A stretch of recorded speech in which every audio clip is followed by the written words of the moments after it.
jamaji yeditiɗi GPP FM ko tolimon ka tintorgal radio ndeyguindo Fouta Diallo no humputude on ko fewndi si GPP FM humpiti on himme mon wonata e jentagol radio go ɓa ko kanko woni fiinorɗo kumpite Amadou Tidiane Diallo.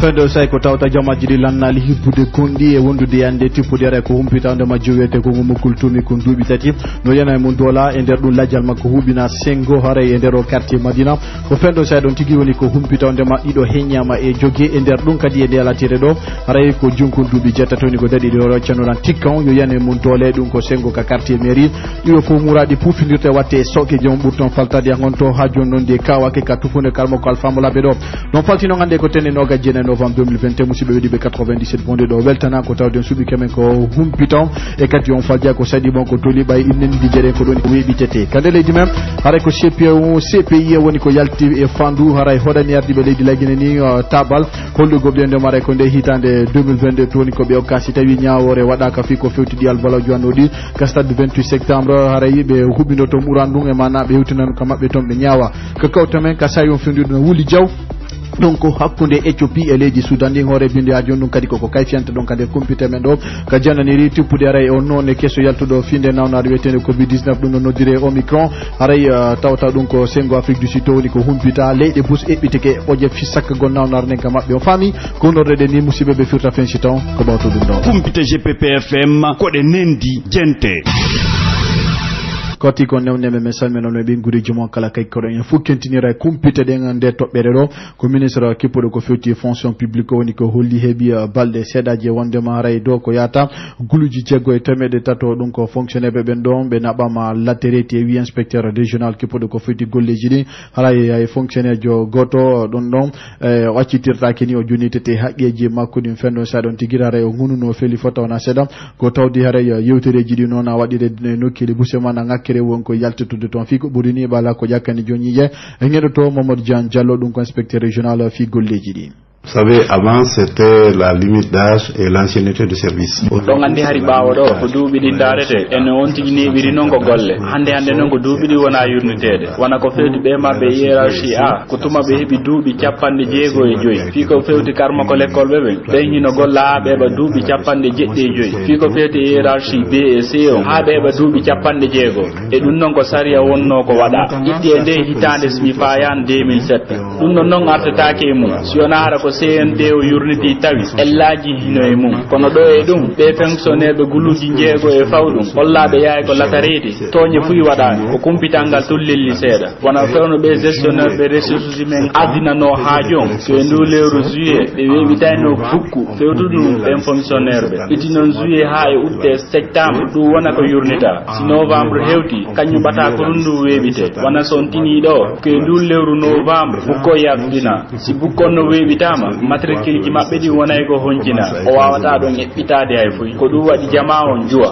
ça a pris tout le monde au dépourvu. Baybe tudana ma tipir konkombe futina makadi landal gotangal Elaz Lamine Sangare dum ko secrétaire général union régionale fi golle benka tuddere men do be holli. Seul le fonctionnaire guinéen qui a fait pleurer l'éléphant. Ko fonctionnaire jotul la Guinée do way wadde ha seliwi wulla dum non ko sengetti lala galad non fo wana sengetti misal contractuel jo e inde préfecture on mo tawata ko guluji teme didi e cappande jowi woni joddi mum ma wobbe ka hiérarchie tawta hibe mari million didi e fawdum joddi krabbe ndingol joddi be fonctionnaire be ka leydi men la Guinée do ko hunde tawata walli totobe ha be heba nyamaade tiidude di joddi non wawata wallude be fonctionnaire be ha be to be wurna be ngureji mabbe habe hebilo fi ko fewti on latireti ko hewi ko nyeben ko inaybe yo yeye men jonnube dum do e dum do ha lewrundum ma be bindota ko non fi ko fewti bandugol birki habe darna ko ma pintabe kono saku maro heborta Il ne prévoit jamais une brique mais un sac de riz.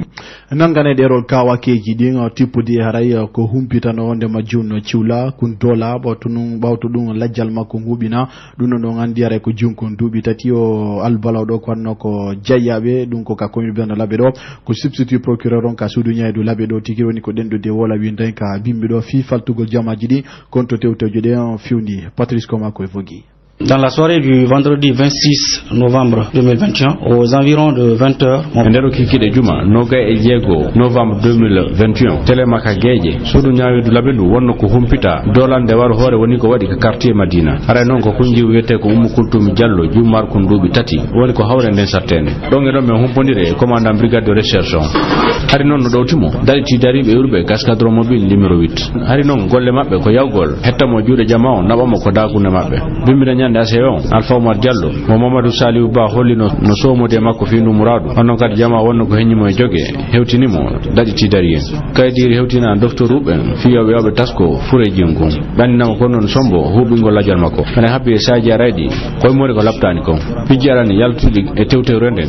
Mamadou Saliou Ba no girriti ko tumira ko kono Alpha Omar Diallo holli hunde anda e mum juge d'instruction o huwama faabo e mum beedo be jokkirama fidorugol junto suku wara kum on non girriti wadi ne bonnere ko goto o sappi wadi do nanga ko fewtini muradu yo joga kaso mango labbe nini ko pay ko marko dubi sappo e joyi dubi sappo e jeego yegginande fawete den non e hawre mabbe e hawre no sharia pay ko holliri non ko dubi japan tati kaso. Si donc il doit avoir une peine ici sévère que d'ailleurs dans le requérir ici c'est la réclusion criminelle à 30 ans. Elore wotere nenge wisi petit procureur donc asudu nyaadu labe do ko yata sappo e sukabe ben kadi henyen joge dum ko nokure ko duma yeju golle nyamugolo ha ko dorogu wete dum chavre ndenge luka porto wonu sengo jayabe ton tigiri e der dum e wi makko re ben don kadi no fewtinede lande fi ande go sita yihibe tawda e ndumura do ngado fi on dorogu don kadi yewtede fi mo fi ko burni ngidi to do fayin Patrice Koma ko evogi. Dans les mêmes circonstances de temps et de lieu, les jeunes du Haji Goton, sukabe quartier Madina, wonno ko motonire nde asewere, fejjunde do, fi wawgo sammugol, bona anniebe fu hikkorbe sengo kamabe. Nder dum ko yata sukabe sappo, wonno ko henya joge. Ben non ko nanga kaka dorogu nyamete e ka yeyete. Ko sayen fewndi do, kippu tawata, ko beulbe ka OPG, ka police, haytu ka gendarmerie, no tefude, ben sukabe sappo henyabe joge don. Ko tawata si dum don gasi, be hewtina e membe do, ka suudu nyaawidu men dendoda. Ko do woni ko me weltanto men jarna, sukabe Madina en toro sukabe luttube dia karteji kadi wadugol sifa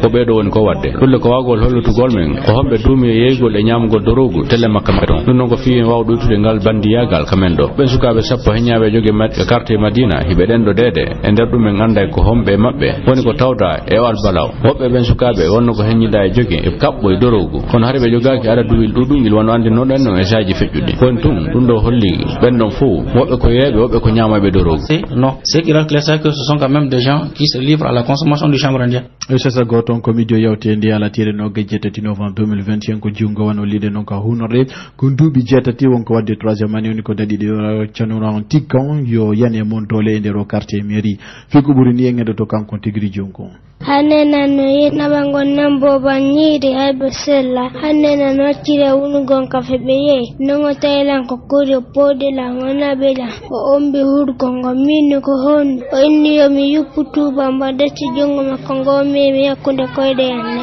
non mi wulli mini sutanene bini la margol kajatin kondwade non kajati jogo yena to ko sambu nena to ombe sundu non sukanda kajatu yalti yariga mo sikkude kajatu yaay woni wutta faabi non suka no attitila auditi bafanga dayo yalti wo kigido ara no mi naadi miranji di fo mi lo kafere mi ombi sundu mi sokki non mi ye ko nene a woni to on tumiraɗo ndumuraɗo no wiye Ibrahima Diallo ko maɗo tellen duuɓi no gayi wi ko pitangal ko wallidirteɗo kama kittimaɗo labbe ɗo o heññama e jogui o wattama e sokkeje sariya on e heɗoto yumma kunji on ko Fatuma Tabari almde ko nene mabbe bobo be yeyi ton tay jiwum kun giteden no wulli o hewdi tun jiwum gore makko kun wiila nene yo nene suka go na toy ko der galle nena mawde en to wo ene yuppu tuba makko mba be halal tun makko bobo ni jente ko koy pay ko woni wowlude me huccide ki samme ari bay me ari mi laddi gite dabbiti suka ndo mi alim mi halan telimile o ina wa joni an accir non tun so ari joni ko yargo do kafe mi maay mo ga me wala hito e ma minni aw har me andal ko hom be do wiwtu wo ko suka ardon do hanki inni yeme acci o wala do woni non ne bal seeda o ari bayo ari bappa faybe nelli e an e jiwku men ari tun je ko sapi o ɓeyni ko oɗo bappa fay ɓe annangimo ɓeni ɓe naɓaymo ko police o fuɗɗi yeddude o inna wo ko satalde o inni yo naɓammo min mi natti mi jaabi min an hiɗa wawi wiwde wonande interɗo e naɓane satalde hurga inna a nawnu hawtiri ɓe nangimo ɓenni ɓe yaade ko police ɓe hucciti ɓe yeehi ɓene kay min utiri ɓaawo min yeehi jinku mi landinomo o wi o me malumo kono hawtuti e ɗum ɗon babe makko inni men naɓmo ko labtande tesita ndara laamu ngu koye ɓe wallu men ɗum ɗo acca taw ɗum ɗo ta ɗum tampinayi men menen nene boboɓe hay so tawi woni asubita accude jiwma ɓaawo joni yaha andi hara ene hulɓini sifa ɗum ɗo si waɗi ko ɓe wiyata ko nene boboɓe waɗi harale ana waɗi ɓandu ɗo simde woɗɗino ɗum hande andi bone waɗayno hara kun ɗo jiwma lanoga tawi nayi ɗum hara ko tampinango menen jogiiɓe jiwɓe ɓen hara menen ɓen huuli joni elani dalnoge nden toɓɓere ko fewti yaray ɗin kawakeji ɗon yaray ka commune ben Mali ɗon kadi yaray ko jonkon duuɓi jeenen woni ko humpita ndemano dowla e nder o quartier weteɗo Mali de wi compétewtude men nde gimmorde ɓeygol kun joni tigiri ko paykun tawata kun kadi ko kun duuɓi sappo ni ko tumirano dooli kun jonkon duuɓi jeeneɗo moran ɗum ka sa yon fewdi ɗo no ka cuuɗi ñawɗi o kawakeɗo noon kadi heeɓi jonte ɗiɗi guilandema waɗi fi ko ɓuuri e gaɗato baben kun jon dowla kon noon ko Souleymane Diallo minnete koye alati yontere hanki ɗi mere mo andu waɗi ñande ko luumo ka amen ga maali nene paykunkun no yeyyeyigol ceke menni to ka luumo pay koygol tu wonno ka galleji ton ko paykun kawtal jon hawri e jiwŋa donc e nder koɓe fijata kon paykun kawtal ŋon kun ari ka amen iɓe fija o lappi jiwŋan kun o dogge o yehi ka maɓɓe jiwŋan kun inni o daro o yotto o dogge o yari ka maɓɓe jiwŋan kun yehi yottagol o nangi kun o naɓi ka sal o ɓorti jiwŋan kun ha o geyni o itti delekka makko o itti pallon o waali hoore jiwŋ kun o waɗi haaji makko kono menen way men ala ton men anda bollande men lendi pay kun ko yehi ka lekkol ko jiila ton ko yeni madam makko noddilan téléphone in e yo mi ari jiwman ko yehi ka ni awa on duma directeur makko kadi noddilan on duma noddi be ngon ni naccude ko jokkuɗa ɗon ko yaha ka lekkol bonde manne jiwum ko wo yeni ton ko jiila be man inni yehi e fotti ka centre de santé docteur on visite ko windani ko ordonnance o mi soodi ɗon lekkele goo ka pharmacie ɗon jiwman kun kamɓe yaro ɗon jikki nanda ko neban o heɓata ko 2012 so jigina pay kun dolu kun ko Souleymane jagite ko minnete wo kun non wo hikko mari duuɓi sappo nde jooɗi ka bureau ji ɓe landi lan mi sifi ɓe landi paykuman kun sifi landi paykun ko ɗum kun woni o kanko o anda fiimo ɗiɗo inni he nun ɗi sa nun ɗal landi men sokete oyni nun ɗi tan makko yafanoma on ɗuma paykun ko ɗum kun inni ɓe lappimo ko wari kame yottagol mi nangimo min yarɓe yamen waalo mi ɓeyi mi ɓortimo min kadi mi itti sélection mi itti tuubaman on ɗuma ɓe inni honnum kadi woni ko ɗum ɗon ɗum ɓenni hantuma waɗɗa honɗum mi waali hoore makko jiso ngin ñaw ɓen korum kun no jooɗi niɗo jooɗi ɓeygon no jooɗi kotira makko ɓen no jooɗi jiso no jooɗi jiso ngin ñawa donc on nani ɗo ɓenni pippure kadi ko gendarmerie ngat ɗo koye kaydi ɗiɗi woni ko laaɗi